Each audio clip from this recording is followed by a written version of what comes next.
You're about to play an unfinished level from The Last of Us Part 2.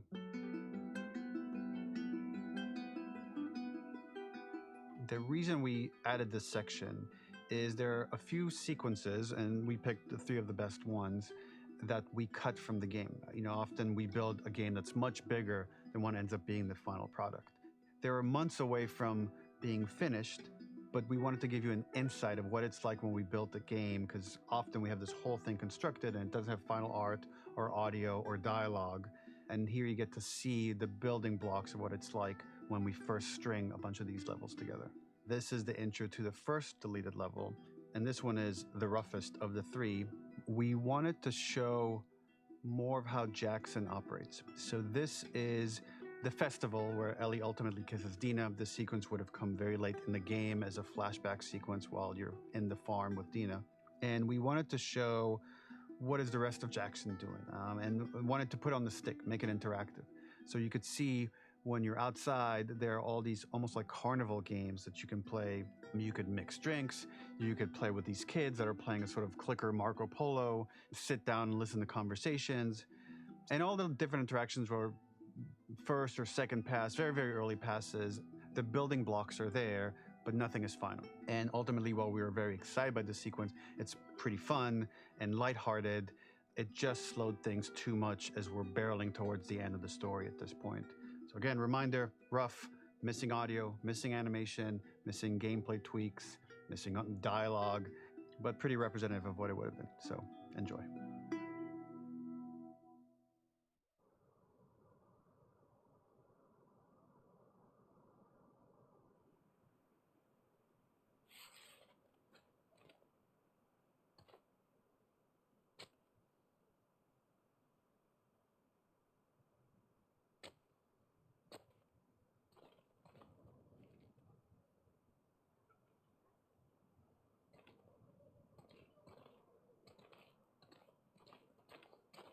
Originally, this level was going to transition us to farm.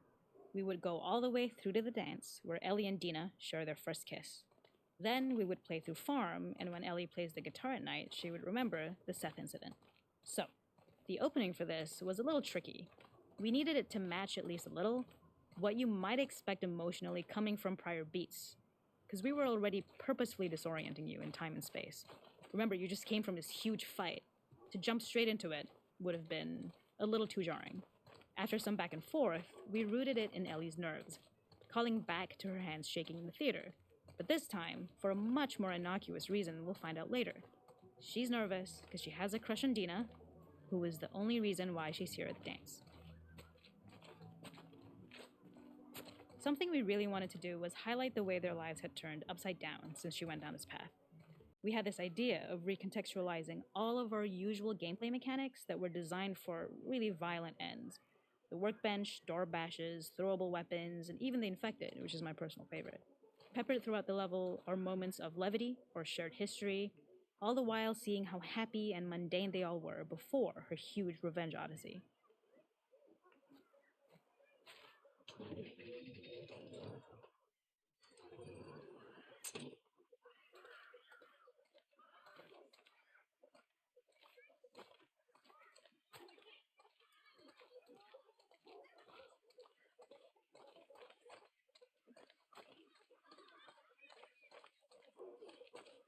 We use our workbench a lot to make a lot of things that kill and maim and hurt people. Here, we had the silly idea of using the same feel, harkening back to the same animations, using the exact same UI to instead fix a drink. Like the workbench, you could pick your base and then you could add something to it. And at the time, we had some different reactions from Ellie based on how strong you chose to make the drink. Something we wanted to prototype though, before it got cut, was picking up some ingredients around to add, like a lime or maybe a bottle of someone's favorite whiskey or salt, like you were earning upgrades. We also toyed with having Ellie carry around the drink you made and occasionally sip it, psyching herself up to go talk to Dina inside because she's nervous. It got too noodly though, because she would need to keep placing it somewhere before she did anything, so it would have ended up more trouble than it was worth.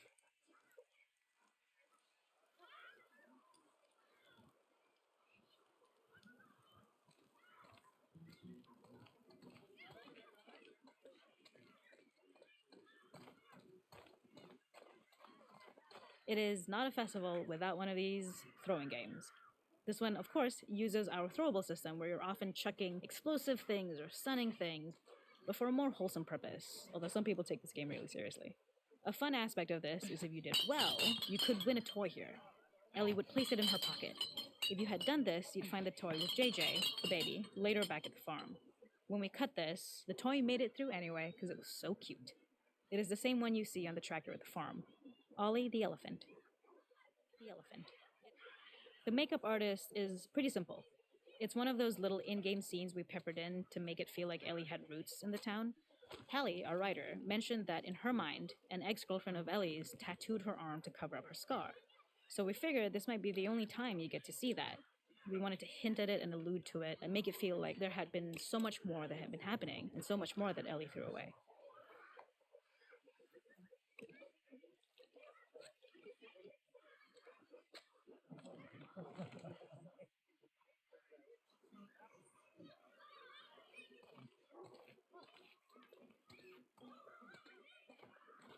This is one of my favorite sections because I think that it achieves both the slice of life aspect of Jackson while also being a stark reminder of how dark the world that they live in really is.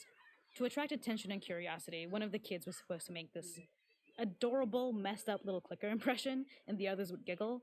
We tried a version where if you got close enough, the kid might try and follow you a little before turning back. Since clickers are blind and move by echolocation, for this game of messed up tag, Ellie must close her eyes and listen for when the children give themselves away.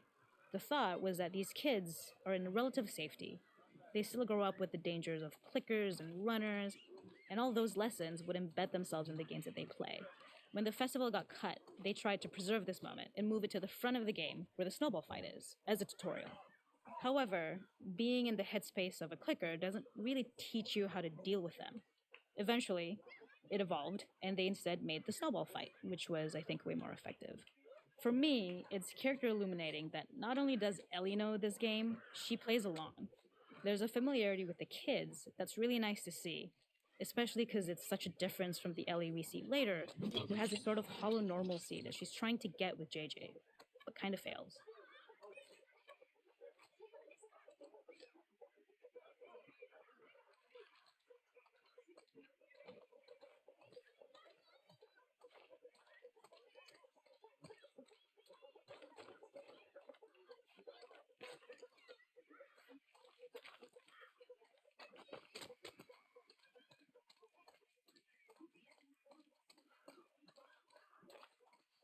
There's a hidden spot at the back that was just a bit of fun. It was highlighting Jackson's normalcy with something we would find in a real world. In the back, you would find teenagers finding some alone time with each other in a dark corner of a party.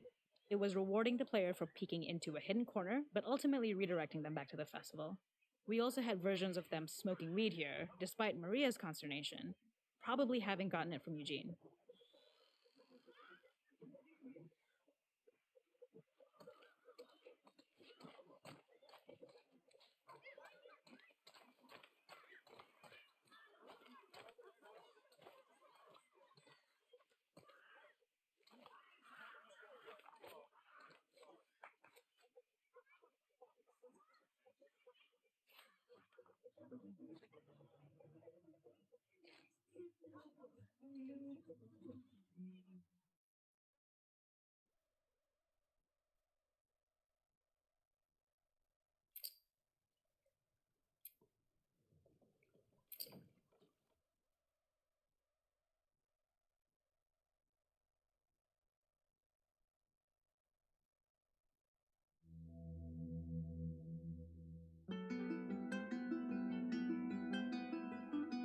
In this second deleted level, which is an extended sequence of the sewers in Seattle, this comes on the heels of where Ellie goes into a building and she survives an attack by stalkers and gets thrown out of a window and gets swept away by the current. And then we cut this section that used to be there in the final game. Now you will get to play it. So this was a way to get a bit more interesting puzzles, interesting traversal, figure out how Ellie can navigate the sewers with the fighting current. Ultimately, with a lot of these levels and these sequences, the reason why we cut them were for pacing purposes. But here it is for you in this very kind of raw form that part of it will feel finished, parts of it will feel like assets are missing as far as audio, animation won't be final, but it's a glimpse into what a game looks like when it's months away from finishing. Enjoy.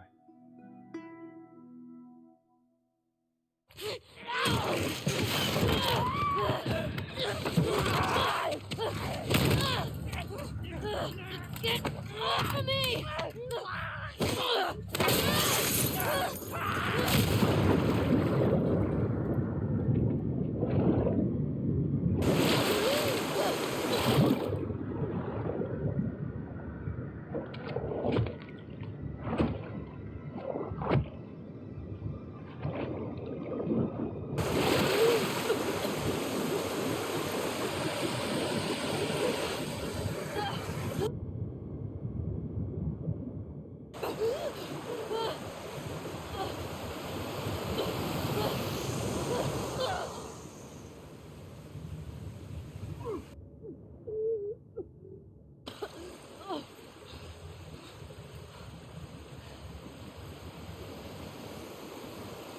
Okay. Okay.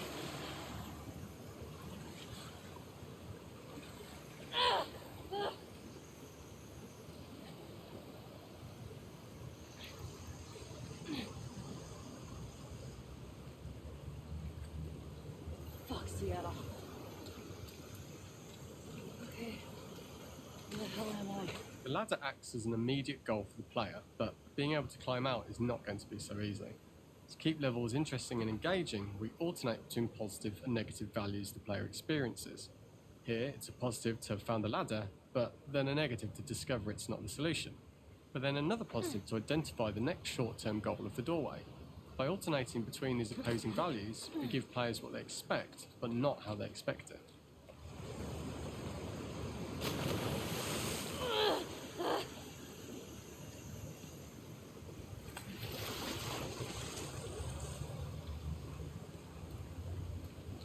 This level, internally known as Find Nora, was quite long in duration as we had to make Ellie traverse a far distance to the opposite side of downtown Seattle.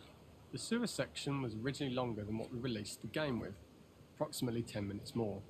This was one of the few areas of the game that used water flow as part of a traversal puzzle. The player has to go upstream to use the current to get to the platform to reach the other side. We mostly cut this mechanic game-wide, however it remained in essence in the section swimming to the aquarium as Ellie when you were avoiding the waves. When players reach the doorway and enter into the room, they are faced with a dead end. The real reason for this dead-end room is that on the reversal when exiting back out of the doorway, players are faced with the route onwards. A pipe that they'd not been able to see when they were swept past it on the way in, and something that was hidden from view when on the side platforms. The intention here being that the only option is to go off the standard path in order to search for a way out.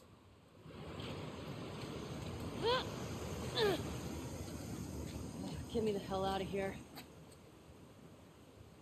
Throughout the rest of the level, we also used light to indicate to the player that they were heading in the right direction.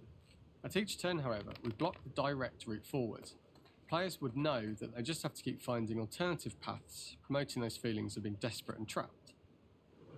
We slowly introduced the player to consider climbing into smaller pipes and crouching in Up these and tight out. spaces. This is to Keep slowly going up build and up out. to and encourage the player to climb into such a small pipe that they'd have to be crawling on their stomach, which is something that the player previously may not have recognised as a playable space, let alone the desired route they need to take. We added a tiny space just to reward the player's exploration with a pickup item, and we made sure it was something that made sense that you'd find in this area. A canister and all the garbage that had been washed into the sewers from the surface.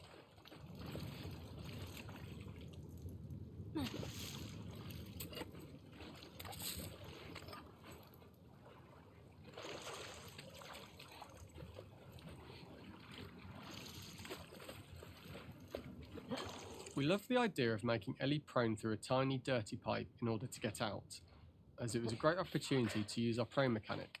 A unique camera setup was created to support Oh, crawling in these shit, pipes, Ellie. as the standard prone camera is much higher above the player.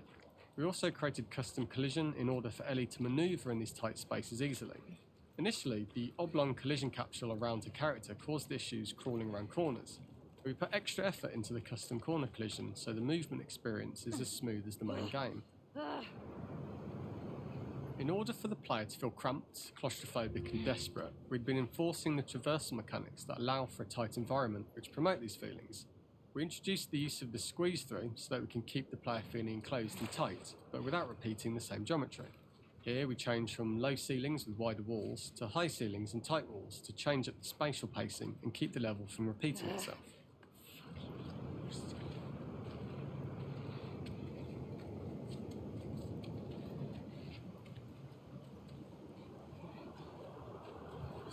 Shitty place to die.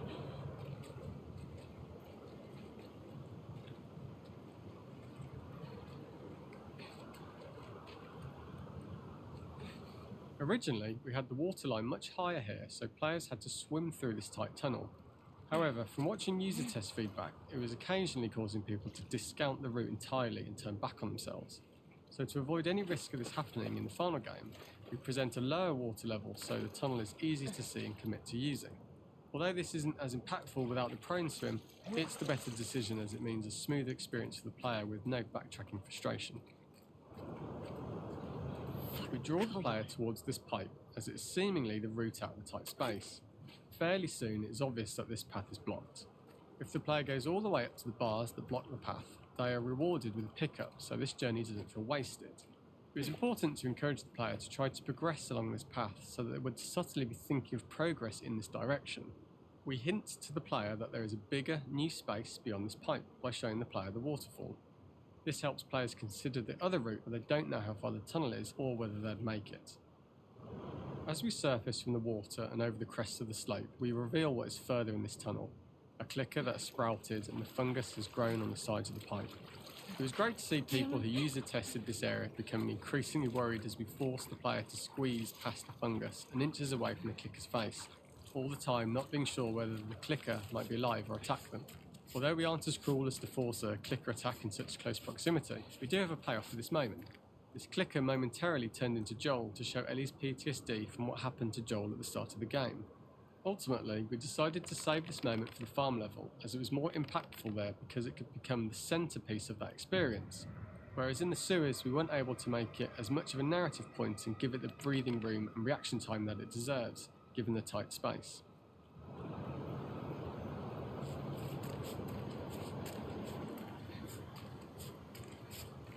Oh shit!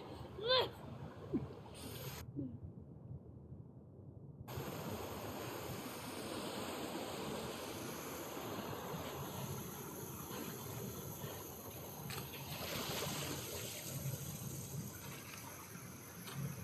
For the final section, we eventually opened you out into a wider area as you traverse through such tight spaces leading up to this.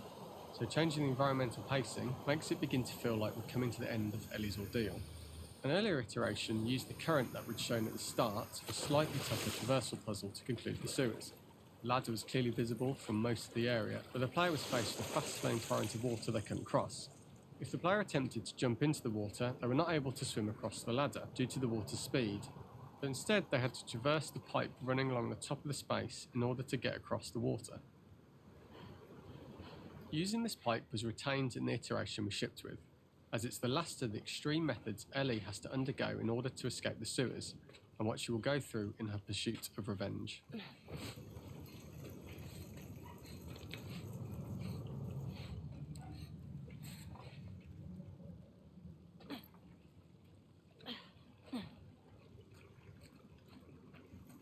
The last ladder climb is quite lengthy, and although we could have trimmed it down to a shorter climb, we liked how this last segment of the journey built anticipation for whether there was success at the top or not after all you've been through. Ultimately, the ladder exits out into the subway station, which is how it connects in the final game. Ellie then has to find her way to the hospital from here, crossing paths with the scars for the first time.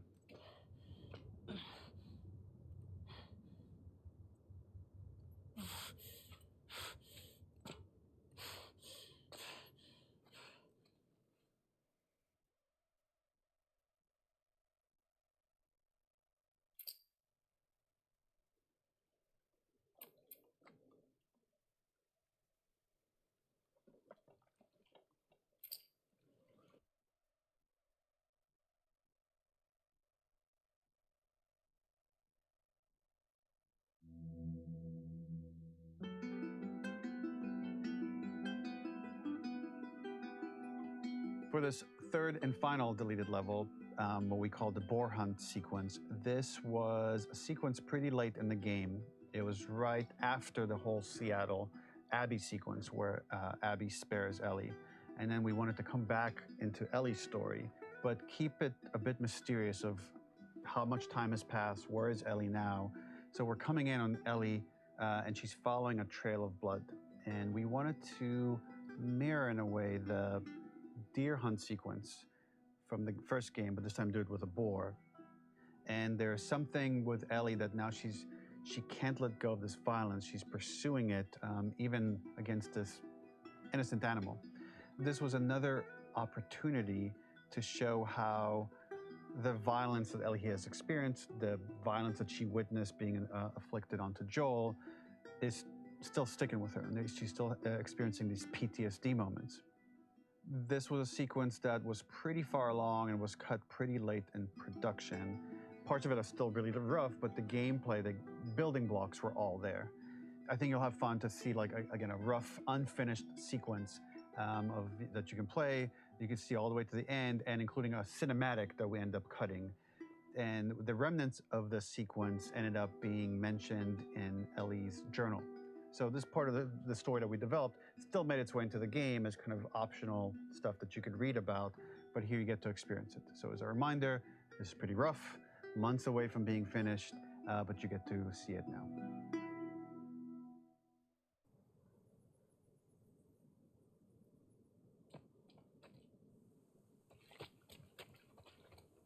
So the boar hunt was one of the hardest levels for me to work on. It was a huge challenge with the systems that we had, and we kept trying, but it never felt quite right. Originally, the level happened after the Jackson Festival, which also got cut, but before Farm. Once the festival got cut, it became the prologue to Farm. The intended experience is that we jump forward in time after the fight with Abby in the theater. We don't know where Dina is. We likely assume she's dead because she was just bleeding out. Ellie is alone. Her hair is short. So maybe this is the future or the present. And she's hunting. Hunting who? Abby still? In early iterations of the fight, it was more arena-like. The player slowly whittles down the boar's health. Ellie gets more visceral and more vicious. We get a little worried about her. As the boar gets weaker, more panicked, more feral, and we start feeling sympathetic to the boar was the hope. In all of these iterations, especially of these wider areas, it required custom AI and scripting to make sure it continued to feel organic as an animal, but we really needed it to do specific stuff. It needed to be able to close distances really, really quickly. It needed to charge to attack, but we wanted the feeling of hunting, so we needed to track it down from afar. And we also needed to discourage the player from attacking the boar when it's that close, or it would kind of turn into this melee kerfuffle. How do we do this in our world while keeping the boar believable? We must have gone through 5 or 6 iterations of the boar fight and all, and every single time it changed pretty drastically. We split it into clear phases, where one was like all long range. Gotcha. We tried another where you're getting close and you get the jump on it quite literally. You're jumping off of a rock to attack it. And then finally, we tried a bunch where you almost sort of go around a bunch of trailers and try and wrestle it. We uncovered after some time that taking down a boar over several phases felt very laborious and a little dramatic. It was comically long, it felt too boss-like, a little too gamey. We decided to cut the first few phases, and we opted for a cold open after the boar had already been hurt off screen. So that allowed us to focus on feeling like we're closing in on prey and to introduce the boar when it was at its most dangerous. Already hurt, already feral, much too close for comfort. And so the thinking was it would bring us more into Ellie's mindset. Is this really hunting for food, or is she hunting for some other reason? The gas station was built to highlight the boar's destructiveness. Since it's cramped, the boar feels larger. We also feel trapped with it, though perhaps it's trapped with us. When it charges, it gets to us quickly, so we must be on our toes. This made it more aligned with Ellie's sort of hunting for trouble mindset. Listening became more important, as well as moving around slowly so it didn't hear you. Could you spot it before it saw or heard you? And could you get a shot off quickly enough so you could dodge out of the way? Or is the shot worth the cost after? It feels like a gamble. By the end of the fight, everything would likely be in shambles. The boar would burst through the back, and Ellie would follow it and finally enact revenge.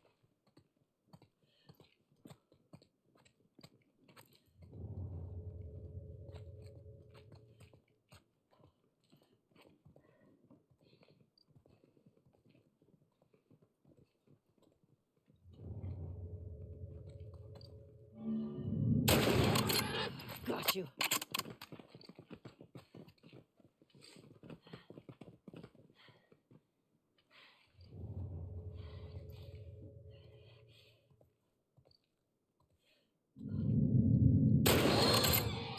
It's over. Nowhere to run.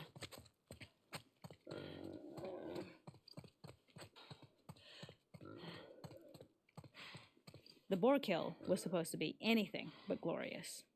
With the boar whimpering at the back of the gas station after Ellie's relentless hunt. After this, hearing the drone that we kind of come to associate with Ellie's trauma, we would hard cut to the stream where she's washing her hands and holding rabbits that she hunted, about to return to Dina. And there would be no mention of the boar.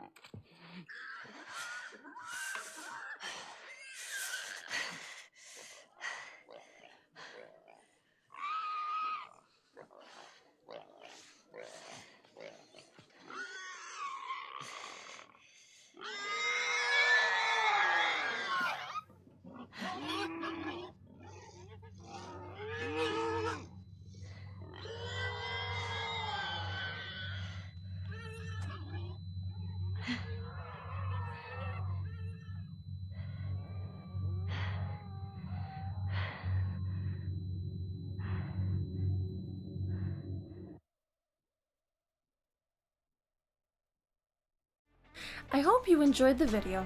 If you did, leaving a like and a sub helps a lot. And if you have any comments or suggestions, leave them down below. And as always, have a good morning, evening, or night.